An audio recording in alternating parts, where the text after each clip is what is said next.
D'abord, je tiens à dire bonjour à toutes les personnes qui sont là. Donc, pour une fois, on a l'occasion de regrouper les deux écoles de journalisme et de sciences d'information et nos amis et nos collègues de l'école supérieure, l'école nationale supérieure de sciences politiques.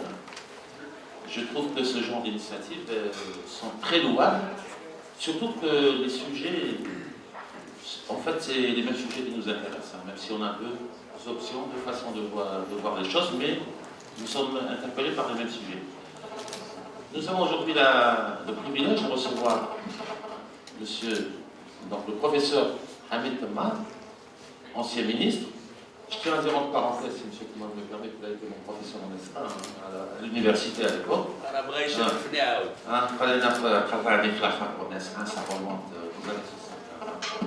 Donc c'est un honneur pour moi de le recevoir.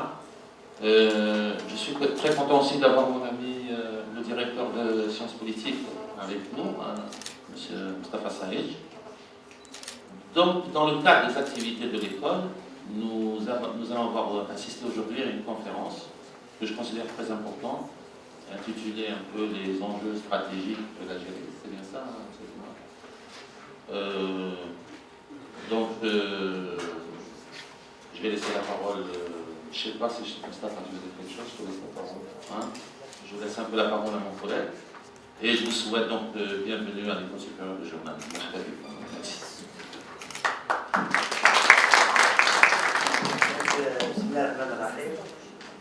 ربما صدفة عندما كان الأستاذ الزاوي نائب العميد كنت نائب رأس القسم، وفترة بداية الكلية كانت أصعب مرحلة في الجامعة الجزائرية، وبالتالي هذه الصداقة في هذه المحاضرة سوف تتجسد أكثر في مشاريع بين المدرستين، وهي كبيرة جدا لأن همي وهمه كيف نخدم الطلبة في الطورين الماستر والدكتوراه. لا ناقة ولا جمل لنا في هذه المدرستين إلا التكوين، الجودة ومفاهيم التي نسوقها حتى نصل للبعد المتوسطي لمدارسنا. طبعا في سلسلة المحاضرات سواء في المدرستين ستكون محاضرات على مستوى عالي كما هي اليوم، حتى نعطي لطلبتنا كل المحصول العلمي الذي يكمل ما هو ممنهج سواء في الطور الثالث أو الطور الدكتوراه. إذا باختصار ليس لي كلمة إلا أننا ربما اتفقنا على أن سوف يدير هذه الندوة أحد أقطاب الاقتصاد والتنمية كذلك البروفيسور مصطفى بن عبد العزيز، الذي أعتز به كثيرا باعتباره خريج أقول لدينا تقريبا من الندرة أن يكون هناك خريج جامعة يال الأمريكية من أشهر الجامعات في العالم، لكن في بعض الأحيان أننا لا نثمن مواردنا البشرية الوطنية بقدر ما نعطي كما يقول المصري للخواجة مكانتها أكثر. أنا مع تثمين الموارد الوطنية وحتى التي هي في الخارج، وبالتالي حتى يكون البعد الأكاديمي والعلمي لهذه المحاضرة سوف ننسحب بعد قليل ونطلب من البروفيسور مصطفى بن عبد العزيز لكي ينشط هذه الندوة، وفي نفس الوقت سيعطي سيرة ربما للبروفيسور حامد تمار الذي هو غني عن التعريف، لأنني لا أقدمه لأن البروفيسور بن عبد العزيز لديه بيان للسيرة سوف يقدمه لكم، وأنتم أعرف طلبتي الأعزاء بأن لديكم الكثير من المعلومات حول هذه الشخصية ذات البعد الوطني وذات البعد الدولي، لأنه خدم في جيش التحرير الوطني كمناضلا وخدم بعلمه على المستوى الوطني والمستوى الدولي، فهو يستحق أن يكون بيننا لأنه سيخدم كذلك النخبة التي سوف تسير لنا مستقبلا هذه الدولة التي أعطتنا كل الإمكانيات، ونستحق أن نذهب إلى البعد المتوسطي والعالمي بمدارسنا بكل افتخار. شكرا سيدي المدير. Je vais essayer de présenter, quoique c'est extrêmement pénible et difficile de présenter une figure non seulement à la science, mais aussi à la politique. L'avantage que l'ancien ministre, M. Temmar, l'avantage qu'il a sur nous, c'est qu'on est dans la théorie. M. Temmar a eu la chance d'exercer la politique. Donc c'est vraiment un point extrêmement positif de faire de la théorie et de pratiquer. Nous, les théoriciens, on nage. Vous êtes dans les nuages. C'est pas faux. Mais enfin, la théorie, c'est important. Voilà, M. Tomar est connu d'abord et avant tout qu'académique. C'est un homme de science, c'est un économiste de renommée mondiale, c'est un économiste qui a fait l'ALN. C'est extrêmement important de le rappeler à nos étudiants. Après l'ALN, je crois qu'il a été conseiller économique et social, le bureau politique du FLN, puis ensuite il quitte l'Algérie, il va vers les Nations Unies. Les Nations Unies, c'est déjà un symbole universel. Vous voyez bien que M. Tomar ne travaille pas uniquement pour l'Algérie, mais c'est aussi le tiers-monde, le monde en voie de développement. C'est extraordinaire maintenant, surtout dès la période des années 70, le nouvel ordre mondial. Donc, sa présence aux Nations Unies était un point extrêmement positif en tant que conseiller pour beaucoup de pays du tiers-monde. Après les Nations Unies, on retourne en Algérie, on est conseiller du président Bouteflika, donc voilà, il participe à ce qu'on appelle la prise de décision, la construction de la décision, puis ensuite ministre de l'industrie, je pense. Plusieurs postes maintenant.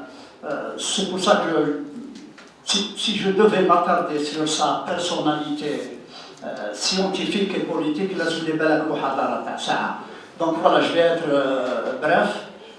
Je dirais qu'il a une production extraordinaire dans les ouvrages et qui nous intéresse à nous Algériens parce que ce sont en fait les questions du développement qui sont des questions extrêmement difficiles.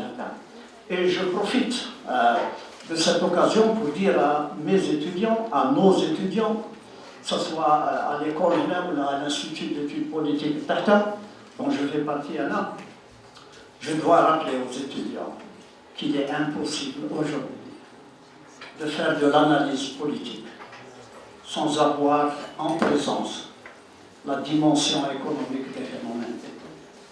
Il est impossible. C'est pour ça que, bien sûr, je vais vous conseiller de lire comme j'ai lu.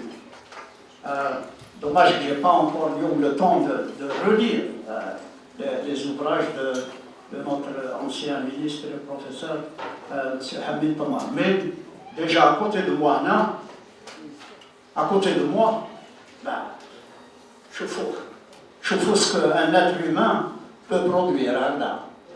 Quand on écrit 2 ou 3 pages, je sais que quand j'écris 2 ou 3 pages, c'est une torture intellectuelle, bien sûr. Mais voilà, vous voyez, et les livres parlent à la place de l'auteur. Voilà, maintenant, je suis très très content, très heureux de me retrouver à côté d'un éminent spécialiste du développement. Nous lui souhaitons de tout cœur. Nous sommes contents de sa présence à lui. Et je profite aussi de l'occasion pour rappeler à mes 2 amis, collègues et directeurs de ces 2 écoles, en souhaitant que ça ne soit pas la dernière fois, nous espérons le revoir ne serait-ce qu'une fois par an pour nous rafraîchir les idées. Voilà, je vous remercie. Je donnerai la parole à M. Hamid Tomar pour nous présenter sa conférence sur le choc pétrolier. Je ne vais pas dire le choc, mais enfin, l'intitulé de la conférence, c'est le choc, et puis c'est les enjeux stratégiques. Je pense que c'est une des meilleures figures, bien placées, pour parler de cette question devant des étudiants, de doctorants, master en sciences politiques, en journalisme. Je vous remercie. Je vous remercie infiniment, mon cher collègue. Je vous remercie, monsieur le directeur. C'est vraiment un grand honneur et un grand plaisir d'être ici et de pouvoir ainsi m'adresser à nos doctorants, aux maîtrisards, à mes collègues qui sont dans la salle. Et ce que je vais présenter va être peut-être un petit peu long. Il va durer, ça va peut-être durer 1h15, 1h30. Je vous demanderai d'être patient quand même, parce que je pense que ce que je vais vous dire, si ce n'est pas intéressant, au moins c'est important pour notre pays. Effectivement, je suis un économiste spécialisé dans les problèmes de développement et de la croissance. C'est ça mon domaine. Et dans la croissance tout particulièrement, ma spécialisation, c'est l'Algérie. Les gens parlent beaucoup d'autres pays, mais moi, ma concentration, c'est pendant les Nations Unies d'ailleurs, ou ailleurs, ma spécialisation sur le problème de la croissance dans le cas très spécifique de l'Algérie depuis son indépendance. Alors c'est dans ce sens-là que finalement, comme le disait mon collègue, j'ai écrit ce dernier livre qui m'a pris quand même 5 ans pour être écrit malgré tout, sur l'économie de l'Algérie. Mais l'économie de l'Algérie de 1970 jusqu'à 2014, la deuxième édition, et là jusqu'à 2016. Il est important que ce soit un livre historique parce que nous avons maintenant de la profondeur.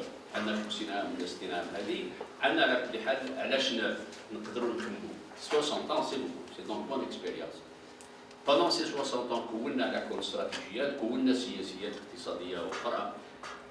النتيجة كاينة ولا ما كاينة، خصنا درك نحلوها على كل حال باش نشوفوا حنا ماشي ما يمكنش بنادم يزيد يتمشى في القضية نتاع النمو إلا كان ما يعرفش ما هو التاريخ تاعو باش يتقدم. بصفة عامة، ولهذا je pense que l'approche historique est une approche extrêmement importante maintenant pour les économistes et vous justement, qui êtes spécialisés dans les sciences politiques et les journalismes.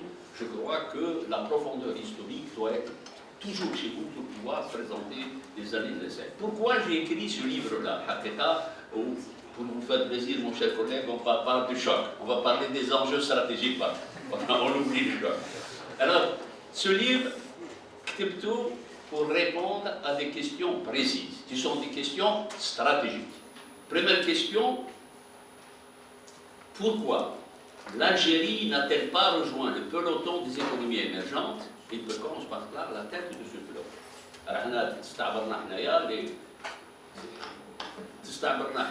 La Banque mondiale nous place comme économie en voie de développement à revenus élevés. Mais nous ne sommes pas classés comme économie émergente. L'Afrique du Sud, le Brésil, la Malaisie, l'Indonésie sont des économies en développement, en émergence, mais pas à l'âge. Deuxième question, pourquoi, malgré un taux d'investissement important, un taux d'investissement, c'est quand on appelle le produit intérieur brut, c'est la richesse nationale, on va prendre tant de cette richesse, parce qu'on aura tout l'heure qui se met pas. Il a الاعتبار الاستثمار الاستهلاك يضعف خاطر عندك لو بي بي يستحق زوج يا اما تمشي للاستثمار ولا تمشي للاستهلاك. Alors si vous prenez 40 ou 50% du PIB, vous enlevez ça à la consommation. Alors pourquoi malgré un taux d'investissement très important وغادي نشوفوه على كل حال علاش على كل حال ما تقدمناش وعلاش ما تطورناش الاقتصاد نتاعنا ما طورنا بزاف كاع ماشي ما تطورناش الحقيقه. Mais le taux de croissance, le taux de développement est insuffisant par rapport à l'investissement que nous consacrons. La troisième question, pourquoi a-t-on assisté à une évolution qui a vu notre économie malgré notre politique? السياسات كلهم وهذا الاستثمار كله اللي كونا وهذا حتى التطور اللي كونا فيه على كل حال هي عجبة كيفاش باقيين عاد داخلين نهار بعد نهار للمحروقات. Nous enfonçons dans la dépendance hydrocarbures alors que lorsque j'étais arrivé par exemple en 2000, nous étions à peu près 45% du PIB étaient les hydrocarbures. Maintenant nous sommes à plus de 60-70% si l'on compte ce qui sort des hydrocarbures pour aller dans les autres secteurs. Alors pourquoi toutes ces questions? Alors, bien sûr, une fois qu'on a posé les questions, qu'est-ce qu'il faut faire? Que faire pour que l'économie se transforme en un ensemble diversifié et compétitif? Deuxièmement, comment organiser le processus qui permette une évolution vertueuse sur deux grandes questions. وحده واش خصنا نعملوا على كل حال ما هما الاجراءات اللي ناخذوهم ما هما السياسات اللي ناخذوهم première type de question. Deuxième, إذا أخذنا هذه السياسات كيفاش غادي نطبقوها. Comment mettre en place, ça c'est la gouvernance économique. Donc les politiques d'un côté, la gouvernance de l'autre. Voilà les questions principales que je souhaitais précisément présenter dans ce ouvrage.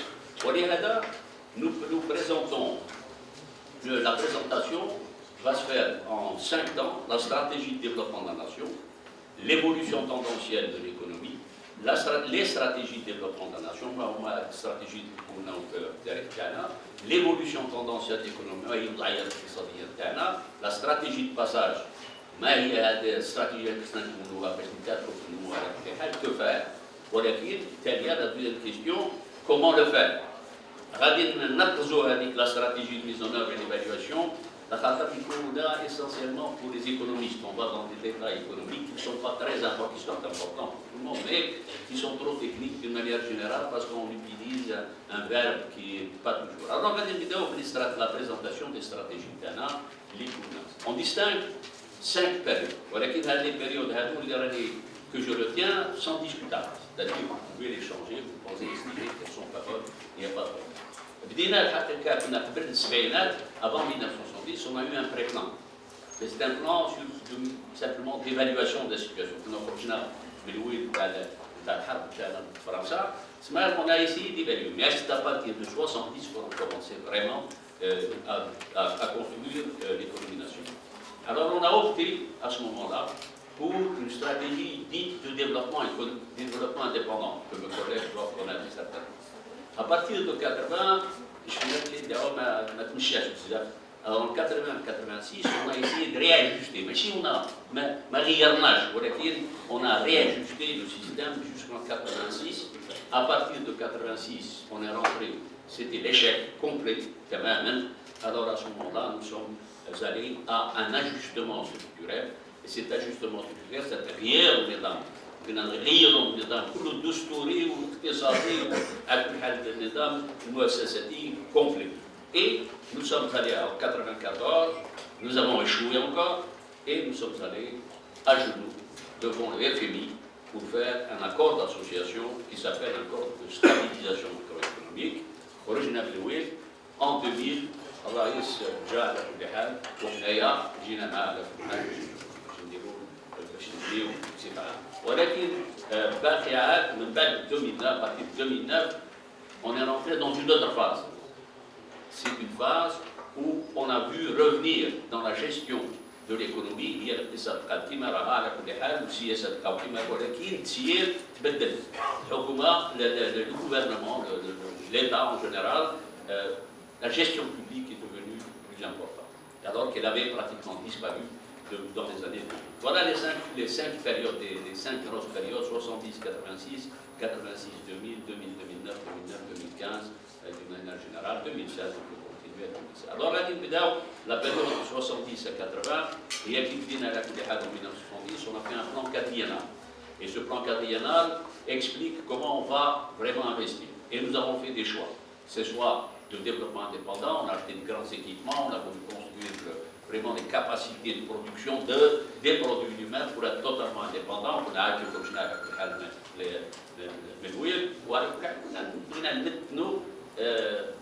notre indépendance, on voulait vraiment la renforcer sur le plan économique.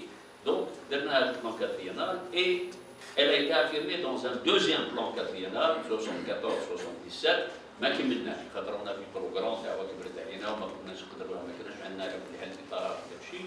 Alors on a continué 2 ans supplémentaires, 78 et 79. Et en effet, le taux d'investissement, c'est-à-dire la part d'investissement était énorme, 47%, c'était la moitié du PIB, ما كانش العالم كله. إذا كان من يكون كبيرة الانفستيسمون يوصل على كل حال 27 28 30 إلى 30 راه بزاف. Donc c'était un gros taux d'investissement, c'était un effort formidable. La croissance d'ailleurs économique, le mot a commencé à s'annoncer, et vous voyez que le taux de croissance du PIB a été de 8,2%. L'Algérie n'a jamais connu notre taux de croissance de 2,5, etc. 8%, donc ça marchait Très bien. Le volontarisme étatique,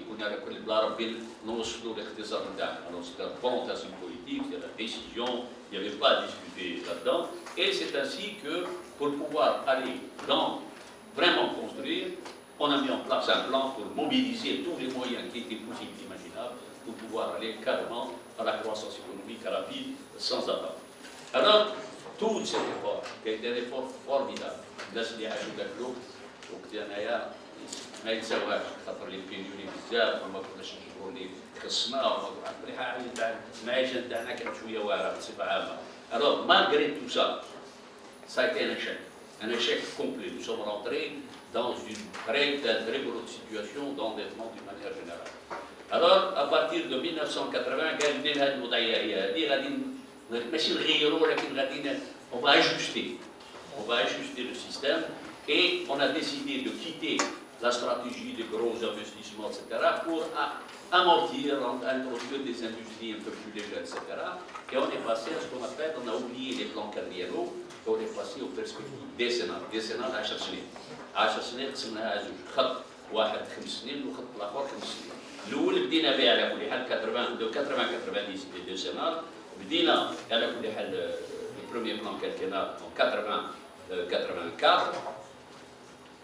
وكنا كونا على كل حال من دوزيام كينار سدير ابارتير 84 ما تكونش كنا باقي كنا نزيدو نهضروا عليه ولكن ما كانش حاجه كبيره on a abandonné. Et c'est ainsi qu'en 1986 un train de mesure قالوا ديروس نهضروا للويل غادي نغيروا.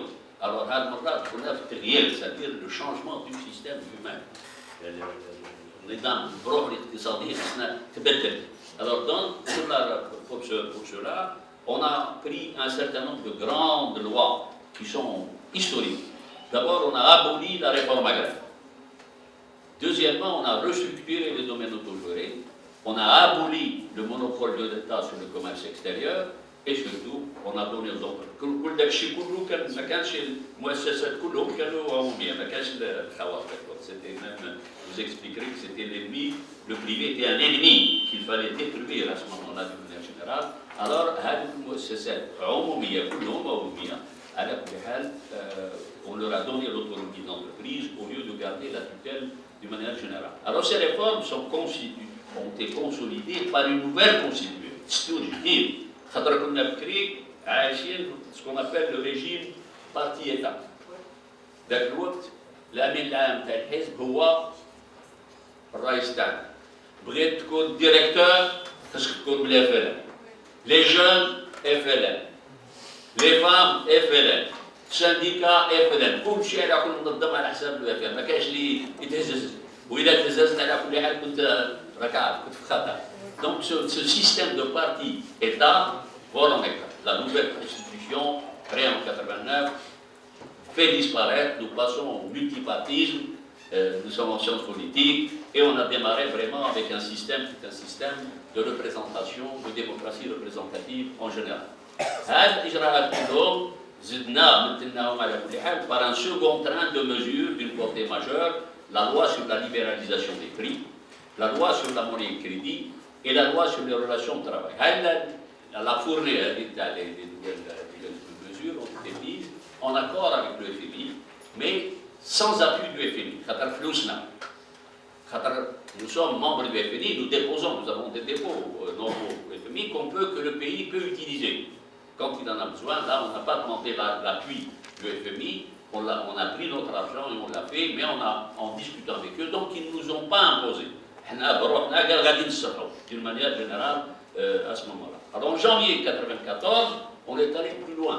Il n'y avait pas à ce moment-là, nous étions, car c'était la période de la tragédie nationale, il n'y avait pas de président de la République, il y avait un haut comité d'État. Et ce haut comité d'État, carrément, adopte une plateforme sur la transition.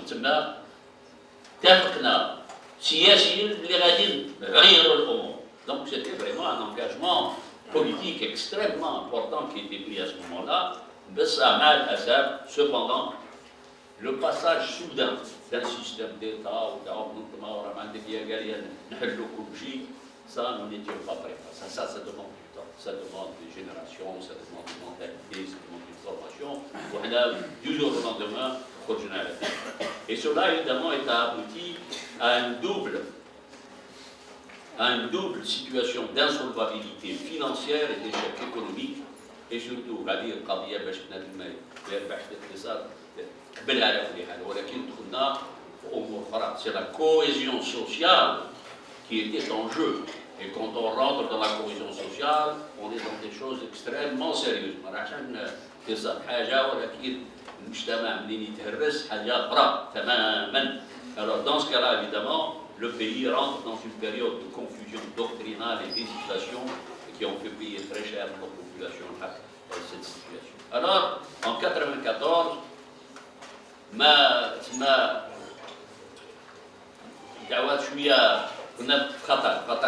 alors dans ce cas-là, nous avons été obligés, pratiquement, dans cette situation de grand danger, on a été obligés d'aller à genoux devant le FMI pour lui demander de son aide. Et heureusement, le président le directeur général du FMI, c'était qu'en dessus. Voilà qu'en dessus, ce qu'on a acheté le Jazer comme sous-préfet ou quelque chose comme ça, ou calibrer le Jazer. C'est grâce à lui qu'on a pu avoir les 2 ou 3 milliards qui nous ont permis de continuer. Les fonctionnaires, c'est grâce donc au FMI qu'on a pu faire reprendre la machine d'une manière générale. Mais le FMI, احنا ما نبغيوش le FMI. علاش ما نبغيوش le FMI؟ قال الFMI غادي يجيو ويزيرونا ويعكسوا علينا ويديو لنا السلطه تاعنا لا سوفرينتي ناسيونال ورا مالك. كاع هادشي اللي هضره استاذ لا ناقصه. الحقيقه هي le FMI est un fonds où les gens, où les pays déposent de l'argent. Et إلا كان سلف لك si vous prête de l'argent le FMI خصو يدخل في الفلوس تاعو وعندك عام باش تبدا تخلص. إلا فات عام سافيدي ما يعاودش يزيد يسلف لك. دونك باش المال تاعو يعاود يولي له le FMI demande des réformes qu'il vous impose باش يكون متيقن باللي إلا طبقت السياسات اللي راك درتها معاهم غادي تخلص المال تاعك. Donc c'est pour ça le FMI est très dur. Ce n'est pas parce qu'il n'aime pas l'Algérie ou qu'il n'aime pas l'Indonésie ou il faut son travail. قال نسلف لك ترد لي فلوسي. إذا كان ترد لي فلوسي خصني نلزم عليك سياسات لازمة باش ترد لي فلوس تاعك. Alors c'est pour ça que nous sommes allés donc devant le FMI et on a eu un accord de stabilisation. Alors pour ceux qui sont des spécialisés un petit peu dans la question, quel فرق بين le programme de stabilisation et le programme d'ajustement structurel? Le programme de stabilisation avec le budget déséquilibré, déficit. La balance de paiement, déficit. L'inflation, importante. Il est que dans cette situation globale de macroéconomie, vous ne pouvez pas fonctionner, vous n'avez pas d'argent, alors il faut stabiliser la situation. Quand les déficits doivent disparaître, les importations doivent reculer, le déficit de la balance des paiements doit changer, et donc on stabilise la situation. Quand on a stabilisé la situation, les réformes structurelles. Alors, ce programme qu'on a eu avec le FMI n'est pas un programme d'ajustement structurel, c'est un programme de stabilisation. علاش؟ خاطر الجزائريين ما يبغيوش ذاك الوقت هما قابل راهم عارفين بداو في الازمه وخصنا يكون ستابيليزي خصنا نوليو على كل حال l'équilibre mais changer l'intérieur économique دي حاجه اخرى. C'est pour ça que ça a arrangé tout le monde de s'est arrêté au programme de stabilisation. On a stabilisé l'économie, mais on n'a pas, avec le FMI, dans d'autres pays, le FMI a obligé les pays à changer leur économie. حنايا قالوا لنا خصكم على كل حال تبدلوا النظام، بصح ما نلزموناش باش يعطيو لنا المال، ما نلزموناش باش نبدلوا. Ça a été, c'est un accord de stabilisation. Alors l'accord, il est posé sur 3 principes: l'ouverture de l'économie, le passage au marché et le désengagement de l'État. C'est-à-dire l'essentiel, l'État doit reculer. C'est terminé. خلي الناس تخدم كما تعرف بها تخدم والسلام. خلي الخواص واللي. Alors les objectifs opérationnels étaient bien sûr libérer la politique monétaire dans la décision politique qui a rétabli les équilibres budgétaires de paiement, libérer la politique monétaire et le banque markazí doit être libéré, c'est-à-dire la banque centrale doit être maintenant une banque centrale qui est laissée vraiment à l'autonomie et à l'indépendance. Donc la banque centrale devait être autonome. À partir de 94-99, alors on a commencé, bien sûr, à mettre en œuvre ce programme. Quand on a mis en œuvre, cela s'est traduit par une situation économique catastrophique, désespérante. L'industrie a perdu, l'indice industriel a perdu 25 points d'un seul coup. Il y avait beaucoup d'hommes d'affaires privés qui s'étaient endettés pour pouvoir faire son travail. Tout ça, ça a été bien sûr perdu d'une manière générale. Donc la situation, on a rétabli l'équilibre des équilibres, mais au prix d'une grosse régression de l'économie nationale d'une manière. Et en fait, d'une manière générale, c'est-à-dire qu'on n'avait pas de clout, بدلنا ومشينا للاستقرار la stabilité اقتصادية ولكن on n'avait pas de vision, on n'avait pas de stratégie globale. Alors dans ce cas-là, on a le système qui s'est installé, c'est un système qui est un système très inefficace et on était un petit peu dans une situation difficile et c'est à ce moment-là que le président Saad Aziz est venu donc au pouvoir avec notre équipe dans ce cas. Donc, la nouvelle équipe se trouvait devant une situation اقتصادية الحقيقة. كان مريض ولكن الحقيقة la situation est une situation politique extrêmement difficile d'une manière générale. عاد ما كناش نفهمنا الاجتماعية نتاعنا le problème du doctorat. Donc à partir de 2000, cette équipe, nous avons mis en place à ce moment-là, nous avons estimé que la transition, il fallait la finir rapidement. La transition en 1986. Qu'on a 2000, transition à Kenya. Deuxièmement, la sortie de transition passe par la liberté d'entreprise. Deuxièmement, la relance de la croissance doit se faire sur une base endogène. Endogène, يعني الآن الاقتصاد بتاعنا منين السوق تاع المحروقات يتبدل السياسة الاقتصادية بتاعنا كلها تبدل. Donc qui c'est qui décide? C'est pas nous. Ceux qui décident, c'est le marché international pour nous. C'est exogène. Il faut que la décision soit endogène. Et de ce point de vue-là, donc il fallait changer la possibilité. Enfin, l'État doit reculer, de manière générale, et elle laisse place à une position de maître de cérémonie. Donc, تبقى ماشي ما تبقاش وضرورية ماشي ماشي ضرورية ولو كان الليبرالية الدور تاع الدولة هي الدور تاع الدولة ولكن الدور تاع الدولة n'est pas celui d'intervenir sur le plan de l'économie mais de jouer le rôle de maître de cérémonie. Voilà un petit peu la politique que nous avons mis en place et dans ce cas précis, on a mis une stratégie qui se compose de la transformation du cadre de fonctionnement économique national en étant la mise en œuvre des politiques de relance et enfin, il faut l'appuyer par les infrastructures et surtout le développement du capital humain.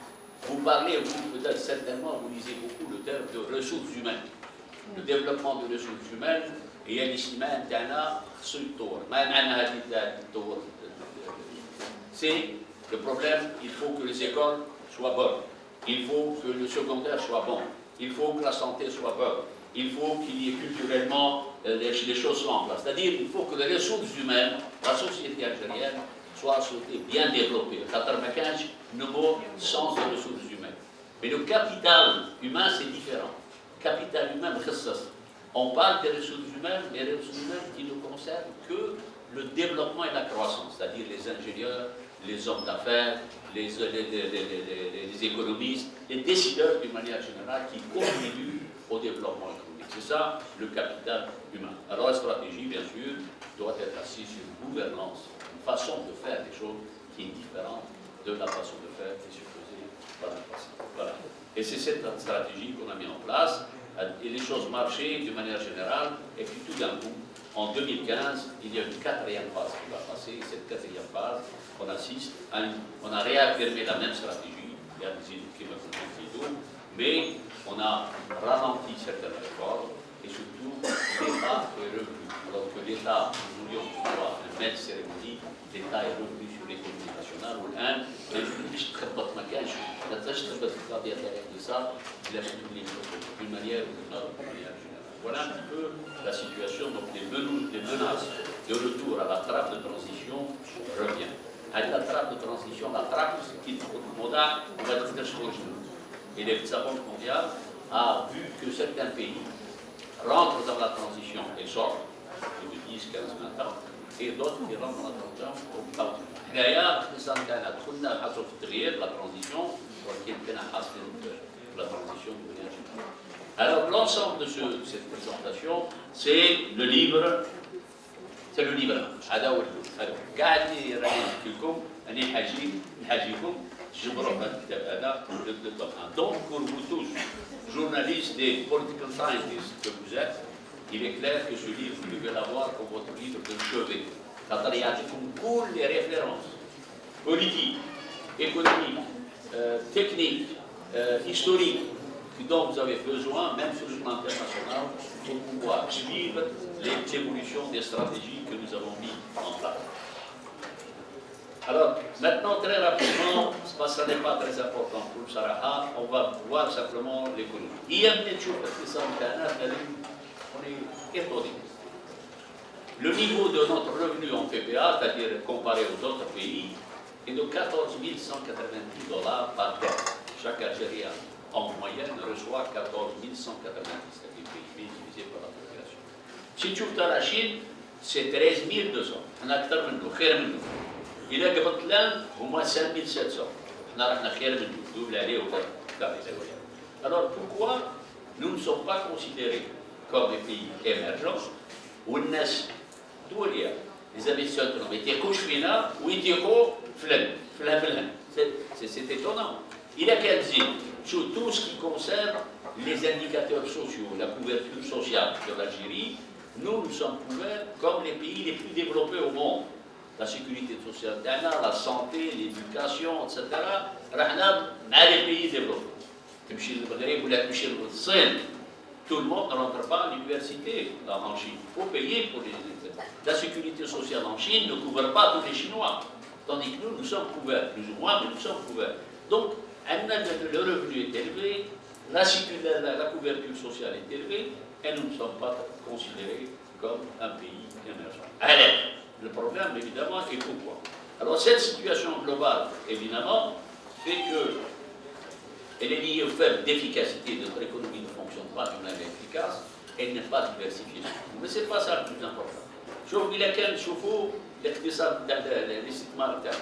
L'investissement, le taux d'investissement en courant, c'est-à-dire si on ne tient pas compte de l'inflation, 42%, 42% d'un PIB d'un académie l'investissement. En 2010-2014, c'est 32%. À 32%, c'est très élevé. Les pays qui ont atteint 32%, c'est la Chine, la Corée, etc. De manière générale.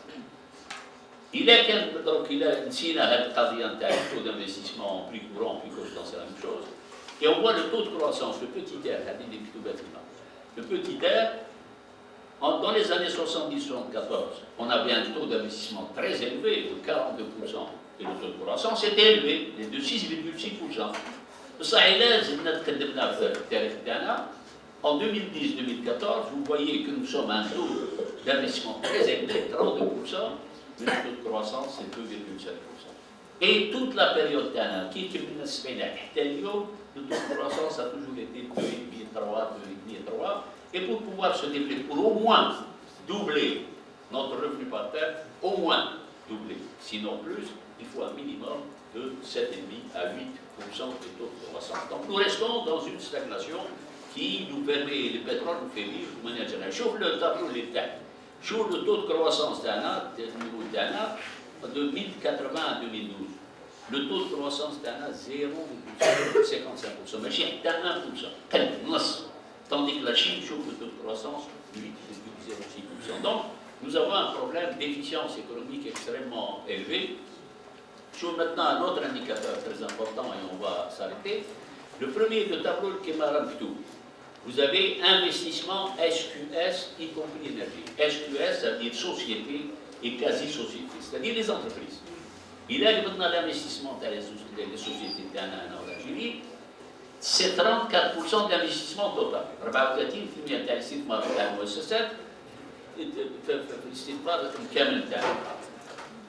Mais si on enlève l'investissement des sociétés d'énergie, c'est-à-dire Sonatrach et Sonelgaz.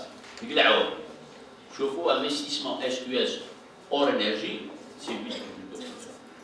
الاقتصاد اللي المؤسسات بتاعها تدخل في الاقتصاد في الاستثمار 8% هي ما كانش اقتصاد. Voilà, l'économiste cible, parce que dans les autres pays, l'investissement des entreprises, c'est 60-70% de l'investissement, والحكومة تجي avec 30%. حنايا قلبنا الدعوة. راحنا 52% كما راح تشوفوا جاية من l'administration publique والمؤسسات بتاعنا خارج المحروقات ولا خارج الانرجي 8,2%. C'est-à-dire, nous avons une économie d'une extrême faiblesse, c'est-à-dire nous ne produisons pratiquement rien du tout. Nous vivons du pétrole et de l'importation d'une manière générale. On va dire, ce n'est pas un jugement personnel, c'est les chiffres que nous donnent et ce sont les chiffres évidemment de l'OMS. Alors, le PIB بتاعنا باش نقولوا كان دو غرو سيكتور واحد زرق وواحد حمر. الزرق سي لي هيدروكاربور سي 39 du PIB وتاع le commerce الحمر سي الكوميرس سي 39%. La production هي بنفسها 8,5 pour l'industrie, 4,5 pour l'industrie, 8,5 pour l'agriculture et 9 pour les travaux publics. Donc nous n'avons comme secteur productif que les 8,6% d'agriculture plus les 4,5% de l'industrie. الشراء كله خاوي ماشي خاوي c'est pas vrai les hydrocarbures ماشي خاوي j'exagère mais ce n'est pas les hydrocarbures ne créent pas beaucoup d'emplois, ce n'est pas un secteur, c'est un secteur hautement capitalistique qui ne crée pas beaucoup d'emplois d'une manière générale et de revenus moyens d'une manière générale.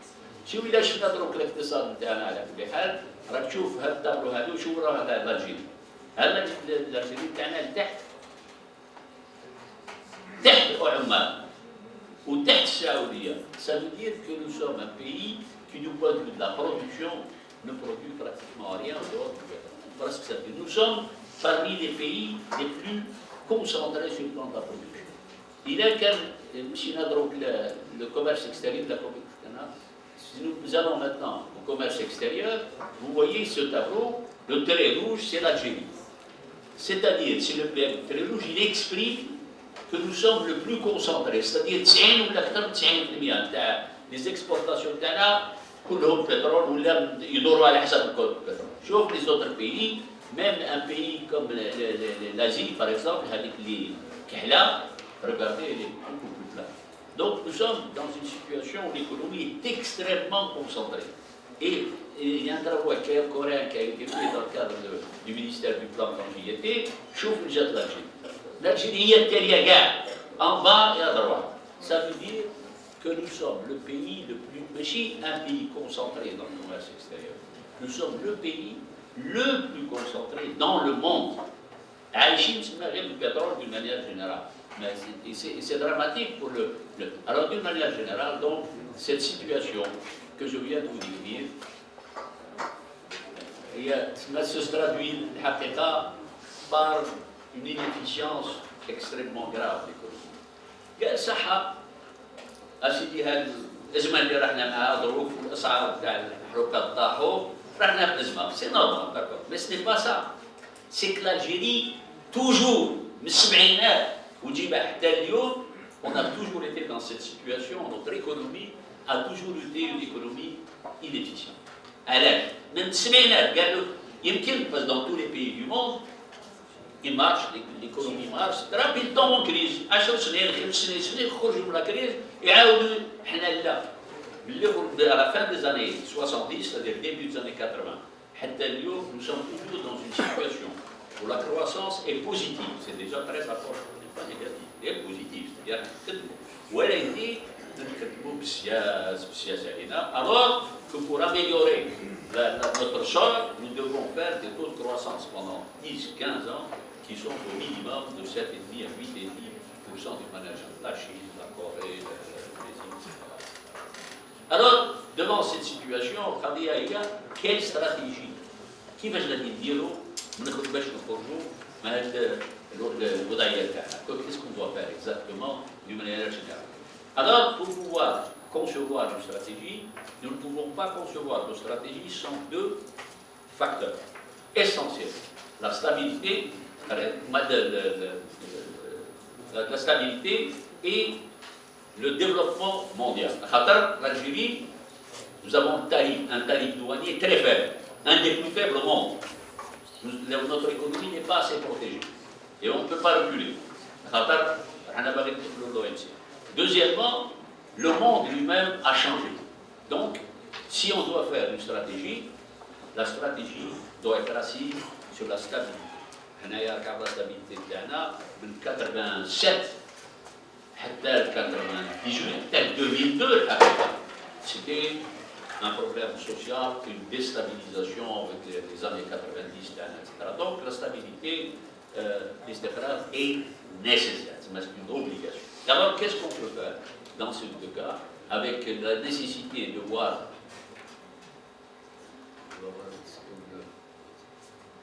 c'est donc des données économiques. Alors, sur le plan de l'istiqrar, donc il faut la stabilité. Sur le plan du théâtre mondial, on doit observer, premièrement, la configuration première de la mondialisation que pour dimension, les échanges de biens et services. Deuxièmement, pour la première fois, depuis 2 siècles, d'abord, il y a une seule nation qui domine le monde, c'est les États-Unis. Toute l'humanité, depuis que l'humanité est l'humanité, il y a toujours eu des grandes puissances qui sont affrontées. On a depuis maintenant l'écroulement de l'Union soviétique, donc depuis plus de 20 ans. Il y a un seul pays qui domine le monde, c'est les États-Unis, puis terminé. La Chine commence à monter, et de manière générale, le dernier rapport du Pentagone américain pose la Chine comme étant le challenger. S'il y a quelqu'un qui va venir dans le futur, ce n'est pas l'Union soviétique. Les histoires de terrorisme, c'est sûr que ça va disparaître, mais la Chine, c'est ça le challenger de manière générale. Mais pour la première fois, en tous les cas, dans le monde, ce n'est plus le Nord qui domine. Il y a maintenant des pays du Sud qui sont puissants, la Chine, la Corée, le Brésil, l'Afrique du Sud, etc., qui non seulement remettent en question l'ordre mondial, mais vont attaquer même les pays du Nord, parce qu'ils vont investir dans les pays du Nord. Et ça, par rapport au moment où j'étais jeune économiste, où on parlait d'impérialisme, etc., c'est une situation totalement nouvelle qui est créée. Troisièmement, certains pays maintenant émergents ont montré qu'ils pouvaient se développer, donc on a l'espoir de se développer. Et enfin, la globalisation est importante, puisque c'est grâce à la globalisation que les pays émergents ont gagné à cause de la globalisation. Mais si la globalisation c'est des gains, c'est un coût. C'est un coût très élevé.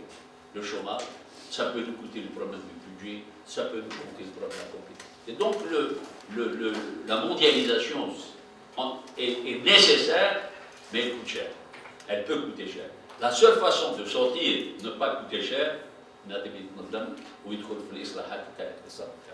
donc si vous ne faites pas la conclusion 5 opérationnelle, 5e conclusion opérationnelle, la réponse à la globalisation, c'est la préparation à la fois du corps économique national et de l'entreprise nationale pour les mettre en état d'efficience, c'est-à-dire de haute productivité, de compétitivité.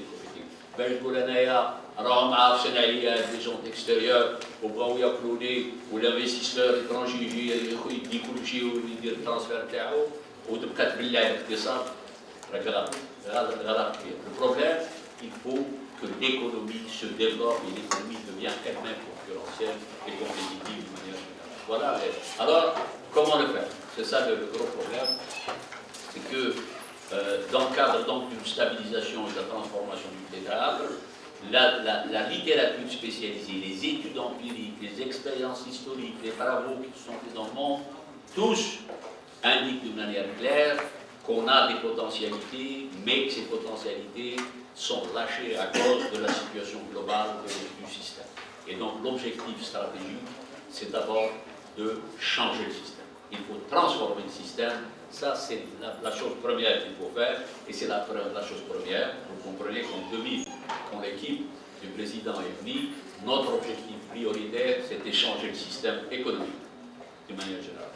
La deuxième, quand on a changé le système, alors on se lance dans les politiques pour commencer à créer la production. Mais, il y a qu'un petit le CSR pour pouvoir faire redémarrer l'économie, ou s'il y a cette première chose. Ce n'est pas la peine de se casser la figure. Ils se casseront la figure, nous la ralentiront, mais nous ne donnerons pas ce qu'on veut.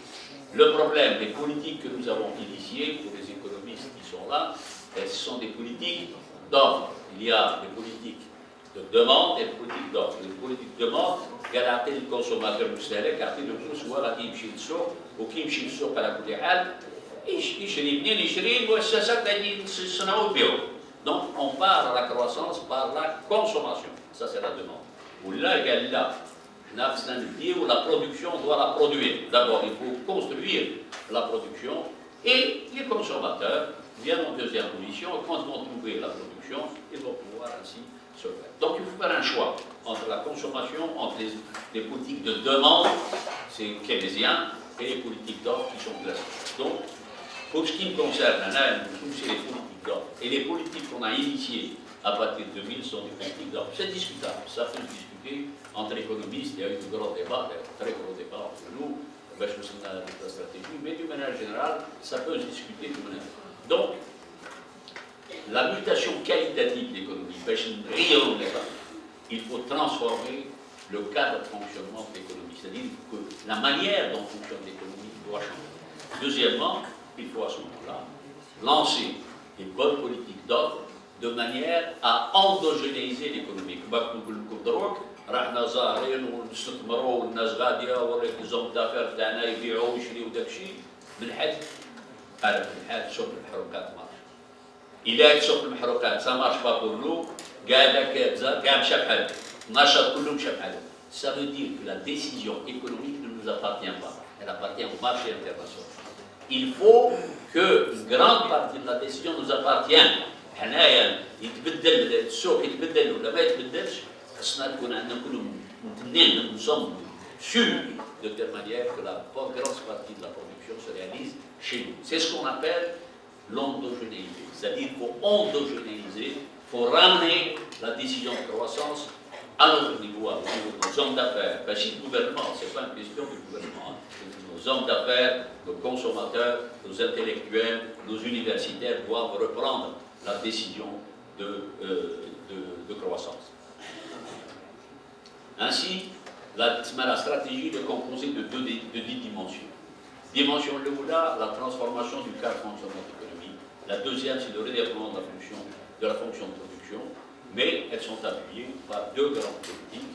Les politiques d'appui, c'est les infrastructures, c'est le développement du capital humain et une politique sociale qui doit accompagner le changement parce que tout changement se traduit par des problèmes sociaux extrêmement importants. Il y a des pauvres qui vont devenir plus pauvres, des riches qui deviennent trop riches, il y a des problèmes qui se posent dans la société, donc il faut une politique sociale pour rééquilibrer cela de manière systématique. Et il y a des politiques macroéconomiques vertueuses, des politiques budgétaires. Actuellement, toutes les politiques, vous-même peut-être vous participez à des journaux, de manière générale, on parle de limiter l'importation, de revoir le taux de change, de considérer peut-être le taux d'imposition. Toutes ces politiques, c'est ce que nous appelons, nous les économistes, nous appelons les politiques macroéconomiques. Mais les politiques macroéconomiques sont des politiques de conjoncture. Elles sont très efficaces, c'est keynésiennes. Elles sont très efficaces quand l'économie est déjà faite. En France, en Allemagne, en Espagne, etc., ça marche. Mais chez nous, notre économie n'est pas faite.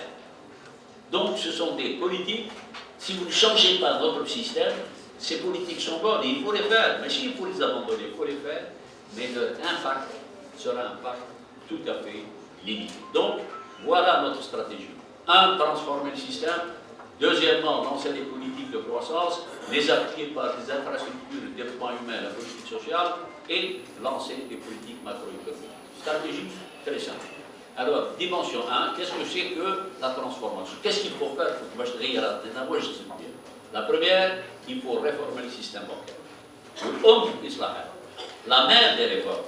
Je dis bien la mère des réformes, c'est la réforme du système bancaire. Il a marié et mais je reste, vous n'irez pas loin dans votre transformation. La deuxième, c'est l'émergence d'un marché financier.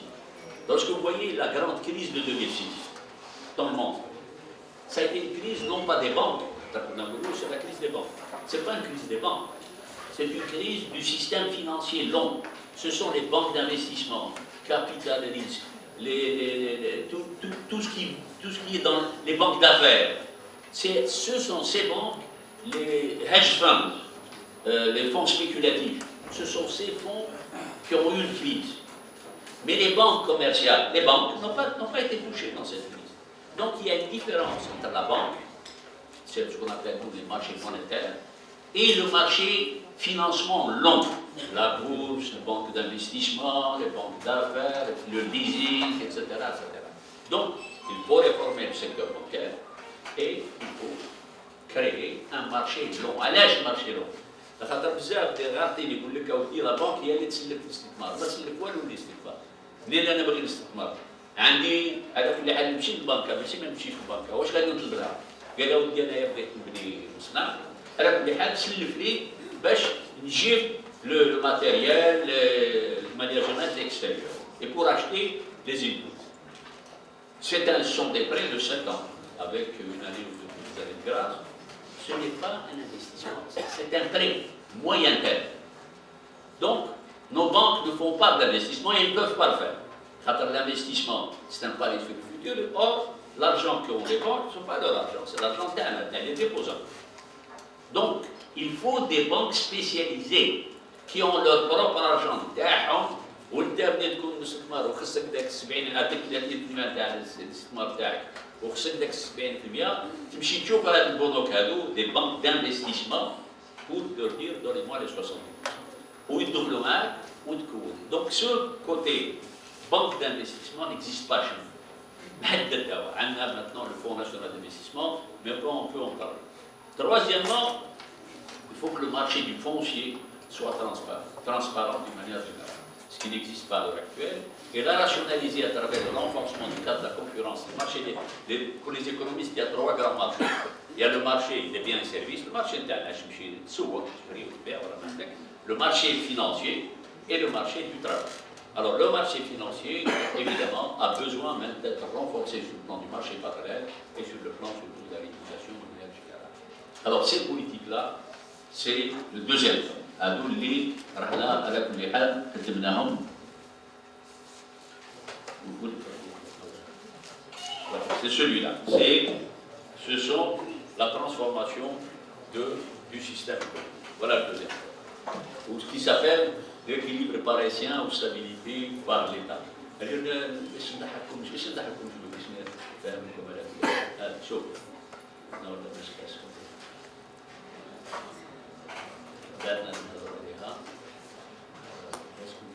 Voilà, tome 2, donc, l'équilibre parisien ou stabilité de l'État, c'est-à-dire est-ce que l'équilibre parisien, c'est-à-dire خلي الاقتصاد بتاعها والسوق هو اللي غادي يولي استابيليتي الاستقرار ولا ما تخليش السوق بوحدو تمشي للحكومه هي اللي غادي تكون c'est-à-dire c'est un choix à faire entre laisser l'économie se stabiliser toute seule ou bien l'État doit intervenir.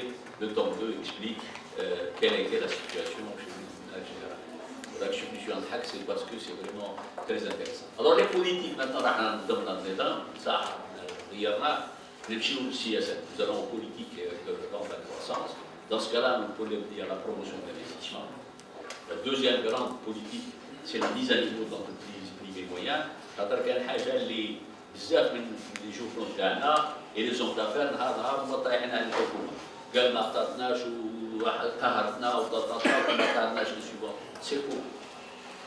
La politique d'aide au secteur privé en Algérie par le gouvernement est la plus généreuse au monde. Mais si c'est une des banques, notre système d'aide au secteur privé est le plus important au monde.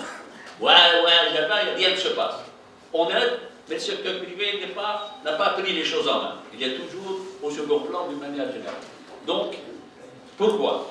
Parce que le secteur privé est structurellement fait de petites et moyennes entreprises et organisé de telle manière qu'il ne peut pas absorber cette aide que lui donne l'État. Mais à peine 15% de l'aide donnée par l'État, par exemple le fonds d'aide à l'investissement, à peine 15 à 20% du fonds est absorbé par le secteur privé.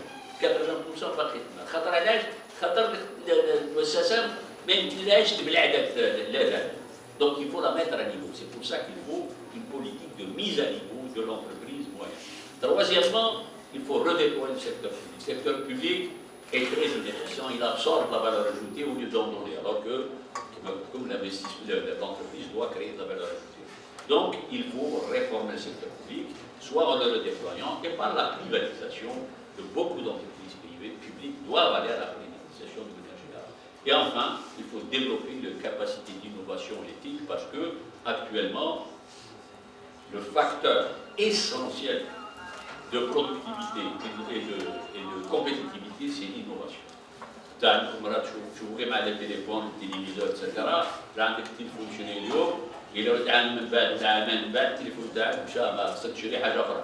Donc la compétitivité maintenant, l'innovation est très importante. Et c'est pour ça que les pays qui ont réussi du Sud, qui ont réussi, la Chine, la Corée, le Brésil, dans une certaine mesure asiatique, etc., ce sont des pays qui ont gagné grâce à l'innovation. Ils ont maîtrisé l'innovation, tandis que nous ne sommes pas du tout à la frontière de l'innovation. Nous ne sommes même pas à la frontière, nous sommes loin de l'innovation. Tout le monde en parle. La garde a l'innovation, la société du savoir. Dans la société du savoir, les gens ont organisé des réunions, les universitaires, mais nous sommes loin de la société du savoir, nous sommes très loin de l'innovation d'une manière générale dans notre pays, alors que c'est l'essentiel. Donc, les politiques qu'il faut mettre en place, c'est promouvoir l'investissement, dont l'investissement les Algériens n'ont d'investissement direct étranger. Les étrangers n'ont pas. Il y a des gens qui jouent au Bachidou au transfert. أنا نقول لكم que professionnel de l'économie ما يمكنش نبنيو صناعة. Notre industrie ne peut pas se construire sans investissement direct étranger. إذا كان ما تعيطش les investisseurs ne viennent pas chez nous étrangers pour construire l'industrie, il est très difficile de passer à un stade industriel. Vous me poserez la question tout à l'heure et nous pouvons discuter sur ce plan-là d'une manière générale. Alors ces politiques de croissance, c'est pour les économistes, c'est le temps le plus important. Les politiques sont exposées, sont analysées avec des références théoriques, des références empiriques, ce qui se fait dans le monde, ce qui se fait chez nous, etc. Tout est là-dedans.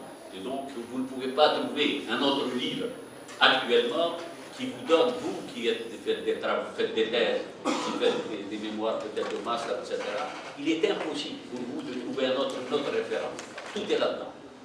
Un thésard, quelqu'un qui commence sa thèse de doctorat, même s'il a un excellent professeur direct, excellent, السؤال أكد 6 شهور ولا 8 شهور باش يجبر على كل حال pour trouver sa thèse, pour la définir, les concepts, l'internet, وما يجبر شويه يعناو يمشي يهضر مع البروفيسور تاعو يعاونوا ما يعاونوش البروفيسور عنده الوقت ولا ما عندوش etc. Tout ça pour un thésard, c'est un an pratiquement perdu. ماشي perdu, non, mais c'est un an. Voilà. Alors ce livre-là, pour celui qui travaille sur l'Algérie, quel que soit le domaine de l'Algérie, ce livre-là permet à celui qui fait une thèse de gagner un an. خاطر كل شيء هنا يجبر انا ماشي اللي راني نقول له هو اللي مليح وكاتبه. Je ne suis pas en train de dire que c'est bon ce que je dis. Je dis simplement que pour un thésard, il trouvera là-dedans toutes les références dont il a besoin pour faire son propre travail à lui, qui peut être en contradiction avec ses enjeux. Donc, voilà un livre qu'il faut que les économistes et vous devez avoir تكون عندكم في الدار ماشي اللي في الكليه هنايا ولا في الانستيتيوت تكونوا عندكم في الدار. La خاطر c'est un outil de travail d'une manière générale. لا احنا نشوف الناس شويه تضحك اما نحكوا على فيها. Mais en tant que professeur, ancien professeur, mon devoir est de mettre à votre disposition, et je l'ai conçu comme ça. C'est un travail qui n'a pas été fait pour le grand public. Ce travail n'est pas fait pour que n'importe qui puisse le lire.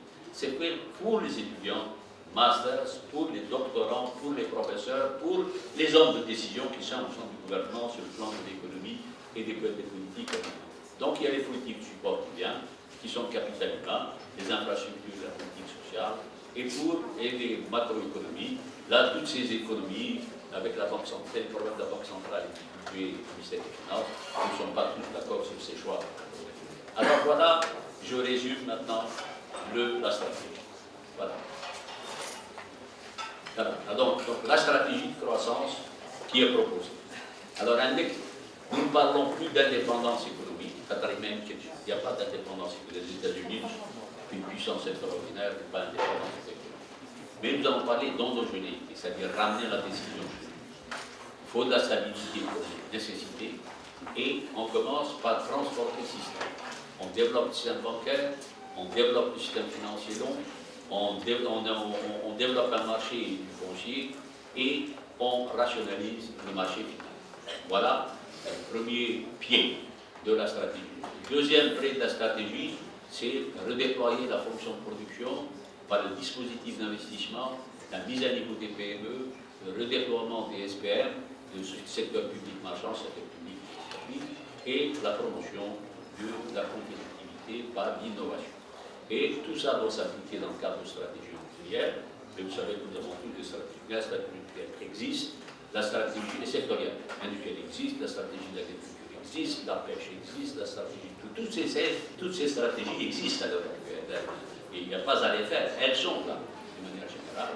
Alors tout ça est appuyé sur des politiques d'appui, c'est-à-dire des infrastructures de développement du capital humain, la politique sociale, et bien sûr des politiques économiques. Voilà la stratégie que nous avons mis en place en 2000 et que j'expose donc d'une manière systématique et j'analyse comment nous avons évolué de 1970 à nos jours dans le cadre de cette stratégie. Qu'est-ce que nous avons raté? Qu'est-ce qui a marché?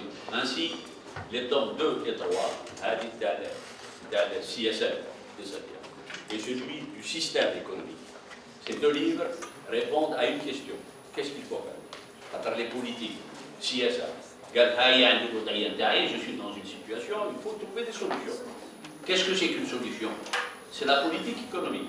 Qu'est-ce que c'est qu'une politique économique? C'est une loi ou un décret, avec des textes d'application. Donc, ces deux livres-là répondent à la question, qu'est-ce qu'il faut faire pour relancer l'économie algérienne? Vous avez des réponses là-bas. Mais, le problème est que reste la question qui n'est pas débattue et sur laquelle, maintenant je rentre avec vous, qui va s'adresser à vous, et je vous demande à ce moment-là d'être très attentif parce que ça vous concerne vous, en tant que political scientist et journaliste, ça s'adresse à vous tout particulièrement, et je l'ai bâti comme ça, de manière générale, et je souhaiterais même peut-être plus tard trouver l'occasion pour venir passer une semaine avec vous, pour faire un séminaire sur ce qui va venir. Comment faire?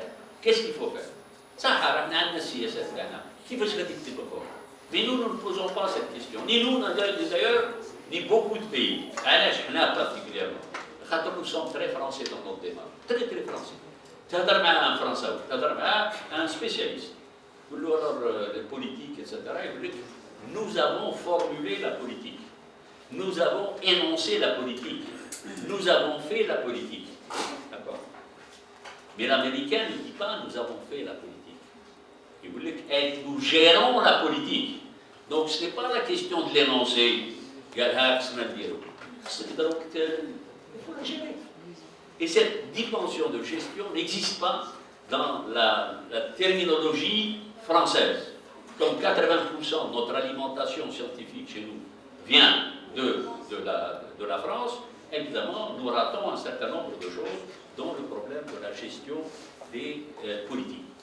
Deuxièmement, depuis 70, nous sommes dans un système, en 70, un système socialiste, c'est-à-dire que c'est l'État qui décide tout. Un wazir, نمشي للحكومة نقرروا ما نقرروا كي يتفقوا معايا ويعطيوني الأرض je fais mon décret, il est accepté, je le publie au journal officiel ou ça ne se passe pas comme ça. Toutes ces politiques dont je vous parle, elles ne sont pas toujours appliquées. Or, elles existent, on fait le texte, on fait le décret, etc. Ce qui prouve que le problème de la mise en œuvre est un problème essentiel et pour vous pose l'immense problème qui est celui de la gouvernance publique économique. Ça n'existe pas, ces histoires-là. Parce que le rapport de force au sein de la société, les conditions de fonctionnement de la société algérienne font que ça ne s'applique pas toujours. Et je dis la société algérienne, je dis la société allemande, je dis la société, c'est la même chose.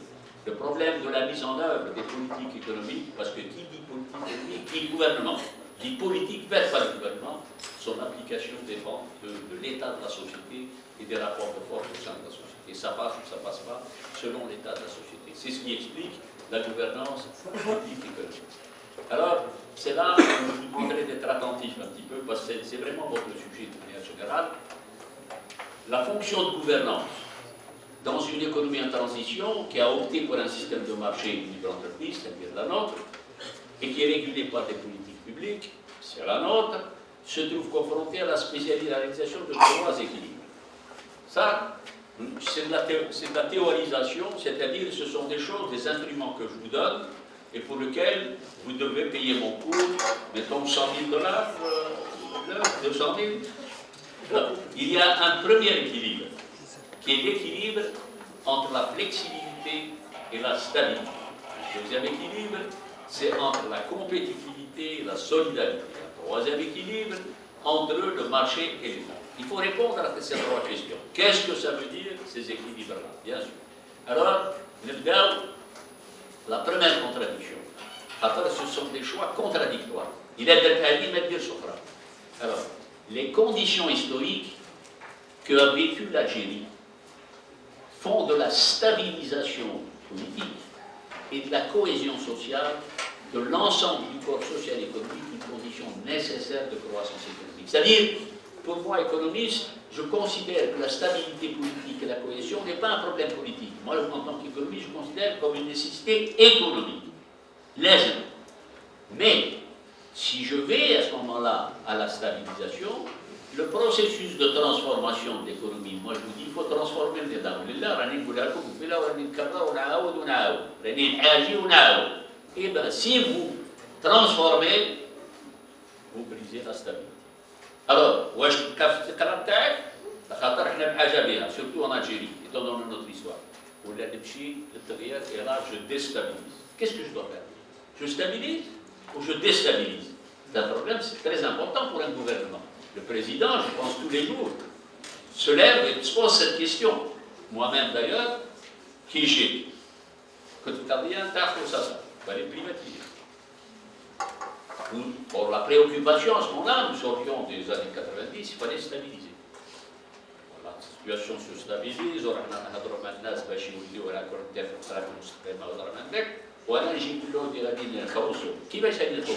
c'est-à-dire je vais déstabiliser. Alors on cherchait à ce moment-là à stabiliser, moi je viens avec ma privatisation qui est de la déstabilisation. Moi je l'ai. Il a tenu, il y a eu des grèves dans le syndicat, il a attiré l'Algérie affaire des Américains, et le Washington, je n'étais pas aux États-Unis, j'étais aux Nations Unies, qui est à New York, j'étais aux Nations Unies. Voilà. Le problème c'est que je déstabilisais. Quelle était la réaction du président? Il m'a retiré de mon poste, il m'a enlevé de mon poste de ministre, il m'a mis à la présidence, il m'a mis au commerce d'abord, à Ouloulise, toujours privatisation, toujours déstabilisation. Il a allé au dernier pour la présidence. Donc vous comprenez très bien que le problème est un problème politique extrêmement important. Et quand vous écrivez des articles, vous analysez la situation de l'évolution de la gouvernance en Algérie, on ne peut pas faire l'impasse sur les problèmes. C'est trop facile de dire non, il faut absolument poser le problème ainsi. La deuxième contradiction, c'est entre compétition et solidarité. La concurrence, c'est la condition de l'efficacité du système économique. Si vous voulez faire de la croissance économique, il faut absolument introduire la concurrence et faire de la compétitivité. Bien commun, tel comment. S'il y a 10 postes ouverts en doctorat, vous êtes 100, il y en a 10 qui passent. Donc vous êtes en compétition, vous êtes en concurrence. Et ceux qui passent, les 10 qui passent, sont les meilleurs. Même si, même s'il y a toujours, ça c'est les statisticiens ont toujours des erreurs. Les erreurs, même s'il y a des erreurs, sont des erreurs qui ne remettent pas en question le principe, c'est les meilleurs qui passent. Bon, alors, soit le meilleur passe. Si vous me dites le meilleur passe, qu'est-ce qui se passe? À ce moment-là, la solidarité algérienne sort. Donc, الناس كاع ما تدخلش اليونيفرسيتي يدخلوا مخيرين. وانا عندي ولدي ما يدخلش كيفاش ما يدخلش؟ هذه من المحال. Donc le problème, et de choisir là encore, ou bien je vais à l'efficacité, au meilleur, etc. Et vos deux instituts sont les meilleurs. Mais vous êtes effectivement dans le choix du meilleur, l'excellence. Mais les universités fonctionnent toujours, mais on n'a pas oublié ça. Donc qu'est-ce qu'il faut faire? Est-ce qu'on va vers l'excellence et donc vers la compétitivité? هذا نبغي هذا كاع كيف كيف اللي تعطي الولد بنتو راه ما عندك باش حتى واحد ما يدير. Est-ce qu'on veut se développer dans la compétitivité, dans l'excellence, ou au contraire, est-ce qu'il faut faire jouer la solidarité, qui tout le monde la même chose? Chaque région, c'est comme une autre région, Alger ne doit pas avoir plus que le Sud, etc. C'est un deuxième problème. Et vous, en tant que journaliste ou political scientist, là encore, vous ne pouvez pas faire l'impasse sur ce choix-là. Et chaque fois que vous étudiez la démarche d'un homme politique de haut niveau, il faut mettre en balance ces histoires-là pour voir où est-ce qu'il peut aller, qu'est-ce qu'il a choisi, pourquoi, etc. La troisième contradiction, c'est la dynamique du marché d'intervention de l'État. Il est clair que le marché, ça c'est démontré par des algorithmes mathématiques de tout genre, géométrique, arithmétique, ensemble, etc., le marché compétitif est l'institution qui garantit la meilleure allocation des ressources.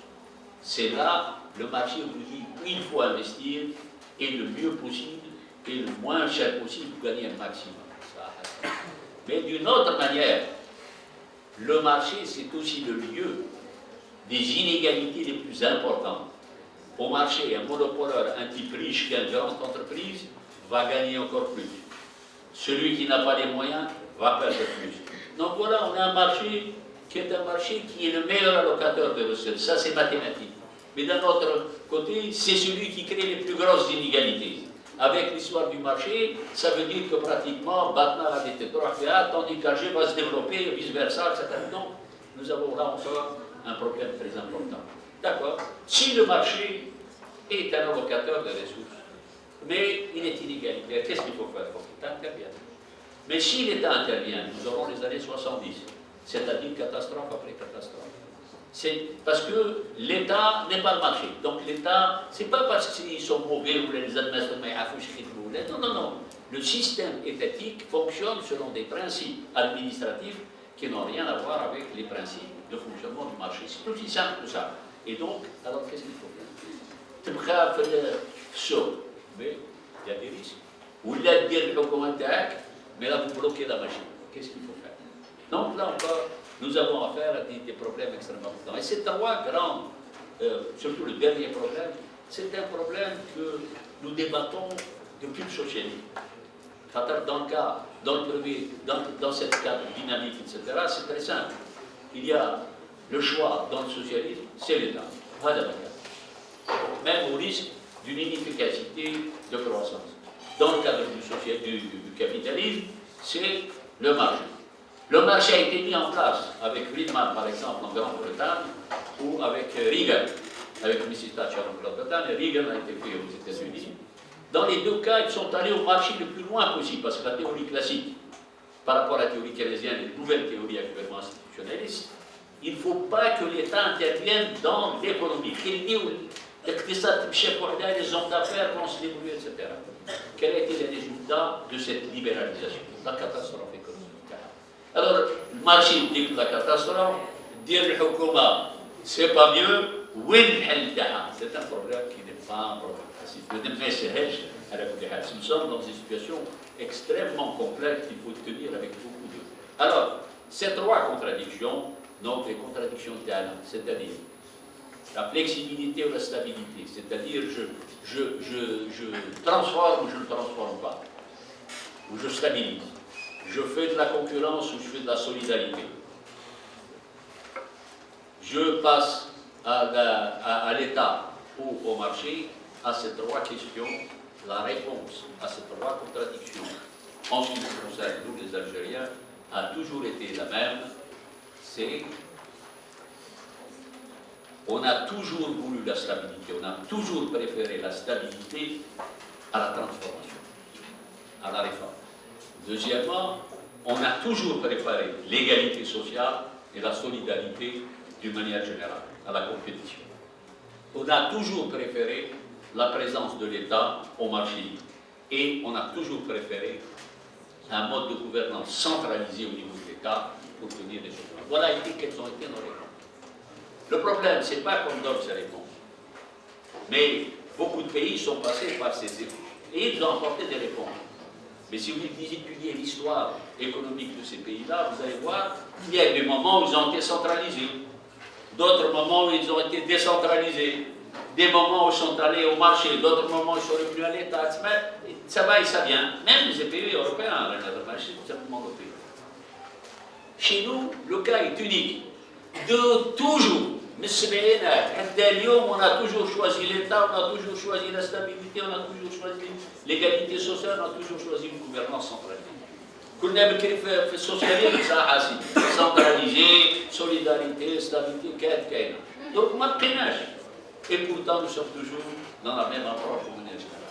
Le plus grave, قال الراجل السياسي ولا الراجل اللي غادي يفوت على كل حال لو ديسيجن ميكر يمكن على كل.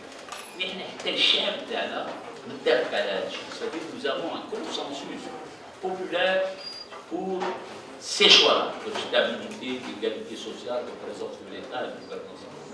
C'est ce qui fait l'immense problème politique de notre pays. Et si vous faites des thèses, voilà des sujets de thèse qu'il faudrait que vous approfondissiez d'une manière extrêmement sérieuse si vous voulez aller au doctorat. Parce qu'un doctorat, ce n'est pas une licence. Un doctorat, c'est un doctorat. C'est-à-dire que vous devez avoir la pleine possession de tous les concepts et capable de jongler avec ces concepts pour aller vers des solutions qui sont des solutions toujours de nature théorique. Un thésard n'est pas un type qui écrit un article du journal.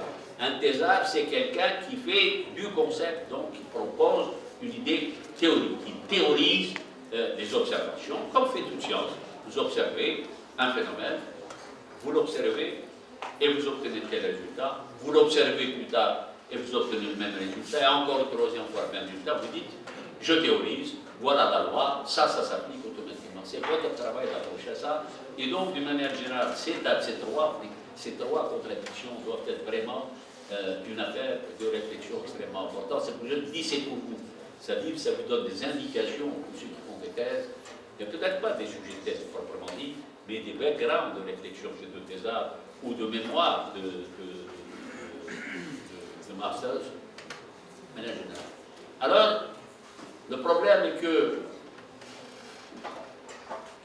est celui-là, en réalité, de ce fait, dans un plus structurel, on a, voilà ce qu'on a obtenu, mais pourquoi on a fait tous ces choix? علاش بالسبعين كنا جايين دائما on a fait ces choix. Pourquoi? Le problème est celui-là. شحال مرة يقول لك l'économie الاقتصاد تاعنا ما تمشاش خاطر الجزائريين ما يخدموش. صح سيدي الجزائريين ما يخدموش.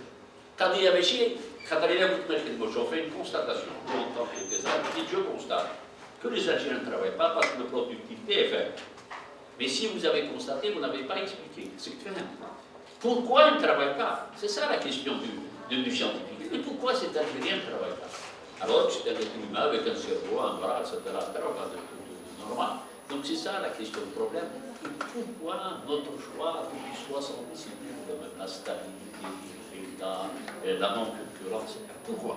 Alors, pourquoi le choix des gouvernances économiques ont été marqués par le retour récurrent de l'État et de la centralisation de la décision publique, malgré les effets négatifs dûment constatés d'un tel mode de gouvernance? Nous avons fait des bilans et des bilans pour constater que cette approche par l'État, la solidarité systématique, etc., n'aboutit pas. Nous le savons, mais nous continuons. Pourquoi? C'est ça la question. Les hommes politiques sont des imbéciles parce que les hommes d'affaires, ce sont des salopards. Non, il y a des raisons à ça. Alors, quelles sont ces raisons? C'est pour ça que je voulais en discuter avec vous de manière générale. Alors, nous avons des explications. Première explication, c'est celle des économistes. C'est le fameux mal hollandais, le syndrome dit hollandais, Dutch disease. La thèse dit simplement, quand dans un pays, du jour au lendemain, des masses importantes de devises rentrent dans le pays, l'eau, les hydrocarbures, d'autres les tourismes, d'autres minerais, etc. Quand un pays reçoit tout d'un coup, mais d'une manière répétée, et pendant une période assez longue de l'argent, on constate que la production nationale baisse, l'industrie disparaît, et l'importation au bénéfice de l'importation. Toutes les dépenses telles et privées ne vont plus à la production, mais vont à la spéculation. Ils achètent des terres, ils spéculent sur le commerce, etc. Allez, ça c'est une constatation qui a été faite à propos de pourquoi on dit le mal hollandais, parce que c'est passé en Hollande, quand ils ont eu du gaz, tout d'un coup, ils étaient un pays très commerçant, très industrialisé, ils ont perdu tout ça. Voilà. Donc, voilà un système. D'accord. Alors, est-ce que ça marche pour le cas algérien? De manière générale, le syndrome hollandais, pour l'expliquer, il est lié au taux de change. Lorsque le taux de change est libre, si le taux de change, d'une manière générale, se déprécie, automatiquement, la production nationale perd de sa compétitivité et l'importation devient pas chère. Si le système est libre, alors à ce moment-là, tout le monde va aller à l'importation petit à petit, l'industrialisation disparaît. Mais il y a une condition, c'est que le taux de change est libre, c'est-à-dire il se vend et s'achète, les devises s'achètent librement. Mais dans le cas algérien, ce n'est pas le cas. Notre taux de change n'est pas libre. Il est flexible, oui. La Banque centrale, tous les 2 fois par semaine, met en vente sur un marché limité, mais elle intervient. Donc, ça ne peut pas marcher. L'explication n'est pas bonne parce que notre taux de change n'est pas libre. Il est flexible, mais pas libre. Donc, je ne peux pas accepter la thèse du Dutch disease comme étant une explication complète. D'accord. Deuxième explication, c'est l'explication de la Banque mondiale. C'est l'environnement d'affaires. L'environnement d'affaires de l'entreprise ne marche pas bien, donc automatiquement les affaires ne vont pas très bien et donc il y a une baisse d'investissement et d'activité. C'est vrai, la chose est vraie, mais le problème c'est que si vous allez à cette explication par les contraintes, vous allez en Arabie Saoudite, les contraintes sont très difficiles. Même la Chine, ils ont un environnement d'affaires très difficile, la corruption est partout, partout, l'administration est et pourtant la Chine réussit.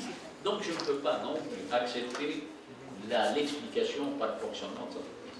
Il y a une troisième explication que donnent nos Algériens. Nos Algériens aiment bien ça. C'est la rente. Ils voulaient que ça ne va pas chez nous parce que la rente est une rente qui est, quand elle rentre en Algérie, elle est attrapée par certains dans le cadre d'une corruption et puis elle se distribue, etc. Haram. C'est pas vrai. Historiquement, vous voyez comment a fonctionné notre économie et fonctionné notre pays. La rente algérienne, c'est-à-dire, a toujours servi l'Algérie. Toujours et depuis 10 ans, toutes ces grandes constructions, les universités, vous-même, quand j'avais mes enfants qui étaient à l'université, dans les 70, ben, si je me rappelle ça, un d'autre était en médecine, c'était terrible, chaque jour, le caserne,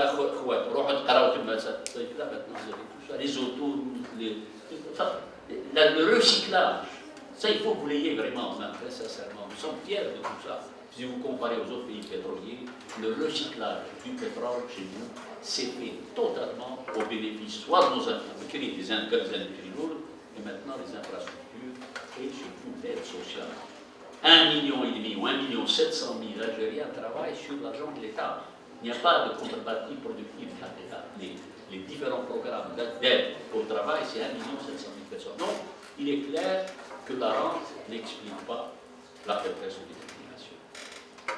Voilà. Donc, si les 3 explications, qui ont chacun une réalité, parce que le problème de la rente, c'est qu'effectivement, si l'économie fonctionne sur les programmes du gouvernement, les entreprises qui se branchent sur les programmes du gouvernement vont tirer le maximum de bénéfices de ces programmes. Mais, bon, le travail, on ne le donne pas gratuitement. Mais il y a un phénomène, effectivement, de captation de la rente en faveur d'un certain nombre de secteurs qui ne sont pas le secteur industriel, malheureusement. Mais ça, c'est une autre histoire. Donc, je n'ai pas d'explication. Les 3 sont bonnes, les explications, mais aucune ne me satisfait. Alors, où se trouve la réalité? Si le mal hollandais n'est pas suffisant, la référence à l'environnement d'affaires non plus, et si l'affrontement pour la rente ne marche pas, alors il faut aller vers, il faut prier encore. Qu'est-ce qui s'est passé chez nous? Pourquoi nous n'allons pas vraiment vers des choses plus intéressantes? Alors, la seule explication que j'ai trouvée, c'est mon explication, donc c'est ma thèse, pour ainsi dire. Donc, vous pouvez remettre en question cette thèse, et ça serait bon, c'est bien quelqu'un d'entre vous qui aimerait travailler sur ces choses-là, et qui remettent en question cette thèse. Et non, écoutez, vous allez trop loin, c'est pas parce que je vais un peu loin. quatrième. Mais je n'ai pas d'autre explication. Et j'essaie de trouver, moi aussi, quelle est l'explication pour comprendre ce qui se passe dans notre pays d'une manière générale, pour prendre de bonnes décisions. Pour moi, les facteurs fondamentaux des choix de gouvernance, c'est l'idéologie qui s'est forgée tout au long de l'histoire de l'Algérie. Les principes, les engagements retenus dans les textes fondateurs de l'Algérie indépendante mettent au premier plan l'indépendance et l'égalité sociale.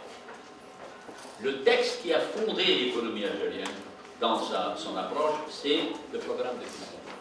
Si vous regardez le programme de Tripoli pour la charte d'Alger, vous verrez qu'il y a deux principes indiscutables. C'est l'indépendance et c'est l'égalité sociale. Et je comprends, l'indépendance, on a été écrasé par les Turcs, par les Français, par je ne sais pas trop quoi. Il est normal que l'indépendance pour nous soit absolument ça. On a payé, on a bien payé. Maintenant, l'égalité sociale, le cas de colonialisme français a été un des colonialismes les plus durs qu'a connu l'humanité. Vraiment. Donc, c'est normal que nos populations puissent maintenant, évidemment, avoir accès de manière aussi égale que possible aux possibilités qu'offrent les richesses algériennes. Et donc, ces deux éléments, c'est à ce niveau-là qu'on peut comprendre quelle a été l'attitude des différents programmes et stratégies politiques d'une manière générale et pourquoi cette concentration au niveau de l'État. Alors les causes spécifiques ont existé.